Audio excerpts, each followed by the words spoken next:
دا بېباک رایې ګرانو کتونکو دې وخت کې زه د پښتونخوا د سبزي منډۍ نه ستاسو په خدمت کې حاضر یم او د پښتونخوا په دغه سبزي منډو کې دې وخت کې انار انګور په لوی مقدار کې ملاویږي چونکې افغان حکومت د اعلان کړی دی چې نور موږ پښتونخوا سره او پاکستان سره روزګار نه کوو هغه حکومت چې تر اوسه به د دې دوایانو باندې علاج کوي اوس هم علاج کوي ویل ته 2 نمبر دوایانې جوړیږي آیا موږ درکې څومره وجل خو د دې ځای خلک دا خبره کوي چې ته دا کومه خبره کې چې یاره انار انګور او یا موږ ته نیغ نیغ کوې نو ستاسو په عمل کې دې وخت کې انار چې کوم دی نو هغه داغي شوي دي اسخا شوي دي یا تاسو خوړی هم نه شئ او به دلته کې راتللو تاسو ته پیدا وه خو دا خلک دا وایي چې تاسو په ملک په چلولو باندې نه پوهېږئ نه په تعلقاتو باندې پوهېږئ تاسو صرف دغه انډیا دپاره بل ملک ته مسلمان خیوات ته پاکستان ته ترهګریز لیږل او د بارودو په چلونو باندې پوهېږئ نو ګرانو کتونکو چې کومه پابندي دوی لګوي په دغه سبزي منډو کې به نن خبرې اترې کوو د دغه اړتیانو سره چې دوی څه وایي راځئ زموږ سره په دغه رپورټ کې اوسئ یاره افغانستان روي سره زمونږ تعلق وایي چې بس ختم شو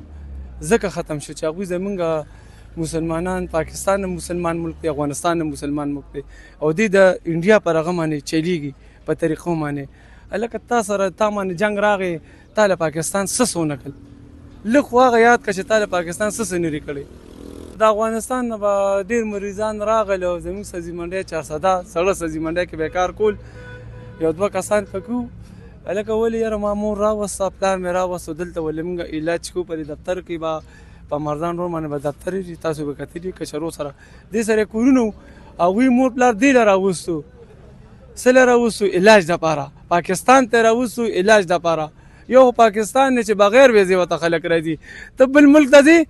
ویزه پکې او یو صرف پاکستان نه چې بغیر ویزې هر یو سړی راځي او د پښتونخوا دوایانو ته 2 نمبر وایي د پښتونخوا دوایانو ته 2 نمبر ځکه خو پاکستان ورسره ښه کړو که نه پاکستان خو ټول عمر ښه کړي دي افغانستان سره اوس وشي انډیا زما رور دی او پاکستان بي دشمن دی او بیا انار او انګور به رانه خورئ نه انار او انګور موږ له چین ډېر رالېږي ایران او چین موږ له ډېر زیات رالېږي او که د هغوی په کار چې موږ ورولېږو دې ځای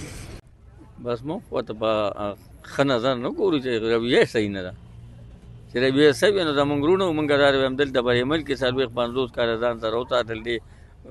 پښتونخوا حکومت ورته زیات دغه ورک خو چې اوس هغې لاړل ولته رویه داسې بدله شوه نو زموږ خو نه دی خوښه دا رویه مثال که داسې موږ سره شو موږ هلته تلو نو یقین مې نه که موږ خلکو داسې کار کړی وي دوی سره اوس دا وایي چې پښتونخوا کې ټولې 2 نمبر دوایانې خرڅېږي نو موږ ولې څومره ووجل چې تر اوسه به علاجونه دلته کول دوایانې او 2 نمبر دلته خرڅېږي دامونه په موږ لګوي دا دلته ټول خلک نه استعمالوي دا دوایانې دلته پکې څوک پې مړه شو څوک هم پې نه دي مړه شوي او بدي به پې مړه کېږي خو د انډیا ښه پوره ملګرتیا او ښه برابر ملګرتیا کوي چې هغې له دلته کې مثال دي اډه ورکړي او د هغې نه دي په پاکستان حمله کوي نو ملګرتیا نوره څه ته وایي هر څه ډېر شي دي هر څه راشي چې تاسو له درکو مونږه په خبره ورسېدې او دا خو واقعي خبره ده چې کوم تالیک وخورې په هغې کې به ته خپه ږدې دوی چې په کوم تالیک یې خوړو په هغې کې یې راته خپه کېښوده دا ولې مونږ ځای ورکړه هم ساتله او چې اوس خپل وطن ته لاړل نو به دغه مونږ پسې لګیا دي صحیح شوې انار او انګور څه شی دی مړه راځي دونه له درکمه چې په کابل یې له وورومه پاکستان هر څه کې شو کوي ملاویږي هر یو شی خو اسور ملاویږي هر څه ملاویږي هر ځای نه ملاویږي هر څه شته کتونکو تاسو دغه اړتیانو خبرې اترې واورېدې بیا د سبزي فروشو خبرې اترې واورېدې دغه درته موږ درښایو چې دلته کې راشي د پښتونخوا په منډو کې انګور وګورئ انار وګورئ هغه فروټ چې کوم افغانستان وایي چې موږ یې نه درکوو یا موږ د باندې بند کړل نو تاوان خپل خلکو له ورکوي دا د دوی ناپوهي ده دغه بچکانه بیانونه ورکوي او وړی په انډیا باندې خورئ تکړه شي خو آیا دغه تاوان به د انډیا درکړي دغه چا چې باغونه وو چا چې په دې سیزن ته کاتو